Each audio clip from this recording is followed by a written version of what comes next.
Hasiko gara. Arratsaldeon guztioi, beste behin ere COVIDak uzten dizkigun datuak errepasatuko ditugu gaurko prentsaurrekoan. Desde el viernes, en Euskadi se han realizado un total de 24.986 pruebas PCR y se han detectado 1.231 nuevos casos. En los hospitales, a día de hoy, hay 273 personas ingresadas en planta como consecuencia directa del COVID y 55 permanecen en las UCIs. La situación, por lo tanto, en Euskadi sigue siendo de estabilidad. El número de positivos detectados se mantiene sin grandes oscilaciones en torno al 5% del total de las pruebas PCR que se realizan. Les voy a poner una diapositiva en la que se ve el número de ingresos. Como he citado, bueno, pues van disminuyendo día a día en una tendencia que ya veníamos. ¿No se ve? Barcato. Vale.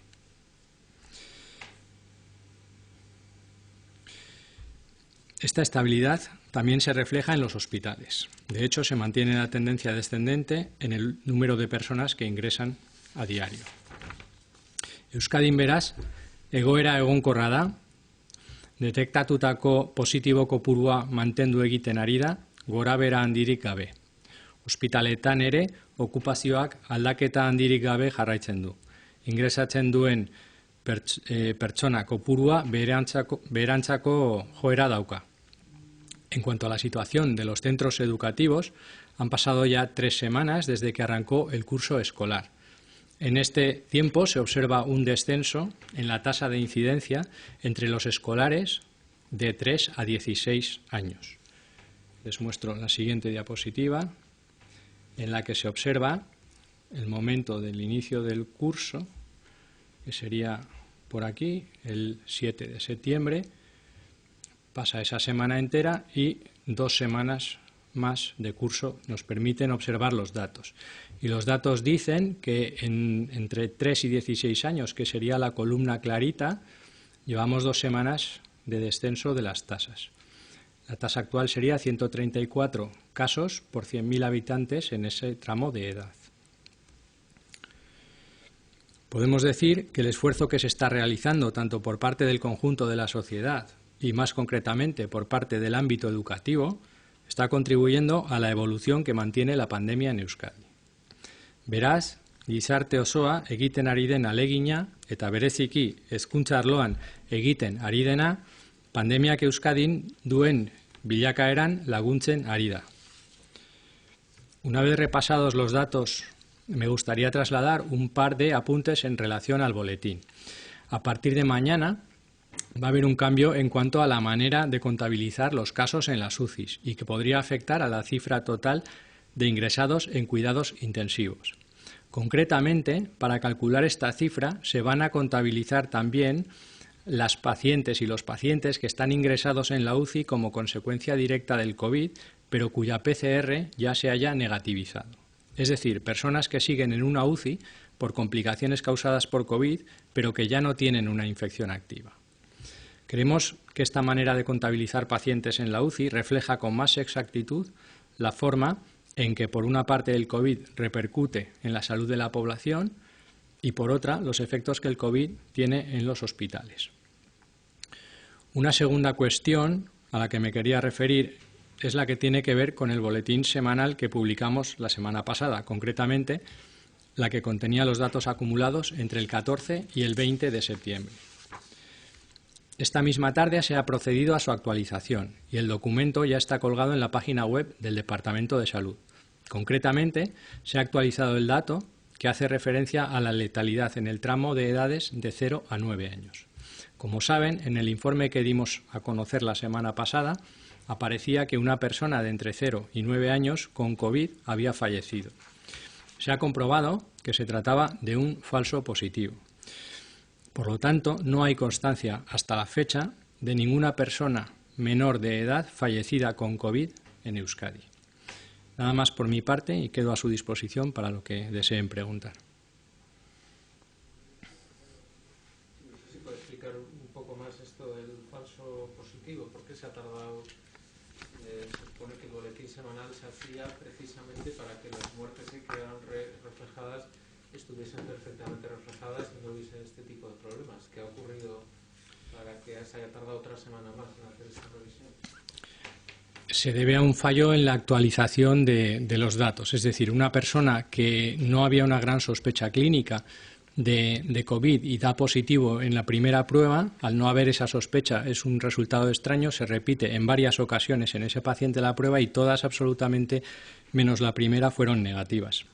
Esa actualización entiendo que se demoró más de lo debido y es la razón por la que apareció en el boletín. Yo tenía varias cuestiones. En primer lugar, de seguir esta tendencia, no sé para cuándo creen que podría terminar esta segunda ola y si creen que habrá una tercera y bueno, pues cuándo y en qué condiciones. Y por otro lado también quería preguntarle por el confinamiento de Miranda. Hay un flujo muy activo con Álava. No sé si cree que esto puede afectar de alguna manera a nuestra provincia. La primera pregunta que me hacía era respecto al fin de esta segunda ola, de seguir con esta tendencia. Bueno, yo en principio no soy partidario de hacer elucubraciones ni valoraciones a futuro. En principio el objeto de esta rueda de prensa es valorar los datos que tenemos en la mano, valorar también quizás tendencias, pero no hacer proyecciones. En la segunda pregunta respecto a Miranda y la movilidad, no hay gran diferencia entre, no esperamos un impacto importante, no hay diferencia entre que sea Miranda o sea una población de dentro de la comunidad autónoma. Los casos, si es que se detectan, se detectan de la misma manera, se tratan de la misma manera con un rastreo adecuado y se da respuesta. No es un tema que nos inquiete en absoluto. Yo quería preguntarle por los cambios en el cómputo de la UCI. Los datos de hoy, ¿cómo quedarían con el nuevo cálculo? O sea, ¿cuántos pacientes más habría en UCI si se aplicara ya el nuevo cambio? ¿Cómo se va a notar eso? Lo veremos mañana y a partir de la nueva aplicación. No tengo el dato que me pregunta. De alguna manera sí supondría más ingresos en UCI. O sea, lo que no nos debería sorprender mañana, entiendo, para identificar bien, es que hay más casos, ¿no? No pensemos que hay un repunte en ingresos en UCI, quiero decir. Entiendo que la persona que va negativizando sigue siendo contada en la UCI. No es esperable un aumento, es esperable que quizás el descenso de gente en UCI se retarde más, porque claro, esa persona que ya no tiene una infección también tendría que salir de la UCI para dejar de ser contada en ese grupo. La aplicación Radar COVID operatiboa dago edo ez, antza kodigoekin ez atzerapen bate dago, Guztiz operatiboa dago oraintxe bertan, bai. Noiztik? Aste honetatik, duela bizpahiru egun, bai. Jende asko gira, badauka aktiboa, baina antza seguruan ere, dirudi Osakidetzatik bertatik esan digutela hori kodigoekin, atzerapena zegoela eta Badakigu badabilela, bai. En Cataluña se ha hablado ya de las reuniones de Navidad, de limitarlas a 6 personas. No sé si aquí se baraja algo. En ese sentido no hemos hecho todavía ninguna valoración al respecto. ¿Tiene el dato actualizado de casos activos en este momento y de personas aisladas y también en escolares, por favor, en la población general y en escolares? En estos momentos tenemos 4.602 casos activos, es decir, personas que están diagnosticadas y en sus primeros 10 días, vamos a decir. Y tenemos 9.889 aislados en seguimiento. En escolares tengo datos, por ejemplo, de los últimos 10 días, en edad de 3 a 16 años, y también tengo los datos de los últimos 10 días de todas las edades, es decir, de menores de 19. No sé cuál le interesaría conocer. Los dos. Si empezamos por los totales, igual, que son más... Perdón, son menores de... Estos menores de 16, He dicho 19, son menores de 16 años. Tenemos aislados a 2.724 alumnos, que creo que son el 0,7% de la población escolarizada, en menores de 16. Por territorio serían 473 en Araba, 1.471 en Vizcaya, 780 en Guipúzcoa. Y en menores de 3 a 16 años, que son los escolarización, vamos a ver, serían 389 casos, de los cuales 140 de ellos han tenido algún tipo de repercusión escolar, alguna medida añadida, que han provocado 1.397 aislamientos, o sea, alumnos aislados.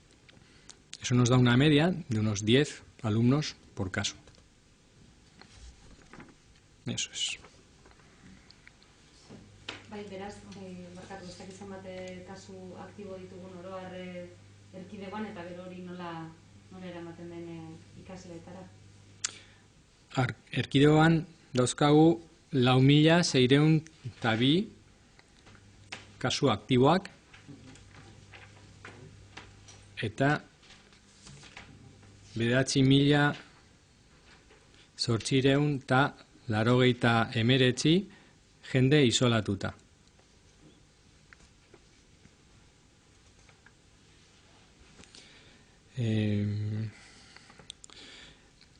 Eskoletan, 3 urte 16ra, 389 kasu, eta 1.387 haurrak etxeetan, isolatuta. Hau da, 10 jende isolatuta kasu baten gatik. El número de contagios en las aulas había sido, bueno, casi imperceptible. No sé si sigue así o se ha detectado algún número mayor. Hemos detectado unos pocos centros donde hay más de un caso, digamos, en la misma aula. Sigue siendo muy difícil saber si ese contagio se ha producido en clase o achacarlo a que son grupos que siguen siendo, digamos, un grupo de convivencia fuera de la escuela.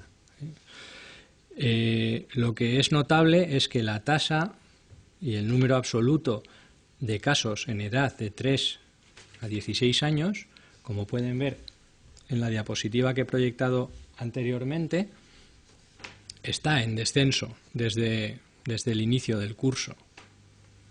Y en ese sentido pensamos que el número de casos no, es decir, no ha habido un impacto del colegio, desde luego no ha habido un aumento, y se está empezando a percibir pues ese descenso de las tasas que hemos mostrado. Sí, decía que hay 4.602 casos activos. En esta segunda ola, ¿cuál ha sido el pico de casos activos? ¿Se ha notado aquí también bajón o todavía no? No recuerdo con exactitud, pero creo que fue alrededor de 800 en un día, ¿no? Estamos hablando en un día... Bueno, en casos activos... perdón. Claro, pero esa pregunta tiene, quiero decir, ¿cuál ha sido el día que más casos había activos? Si estamos en tendencia descendente... No lo sé. No tengo esa pregunta. Se puede mirar y se la puedo enviar. Pero en este momento no tengo el dato.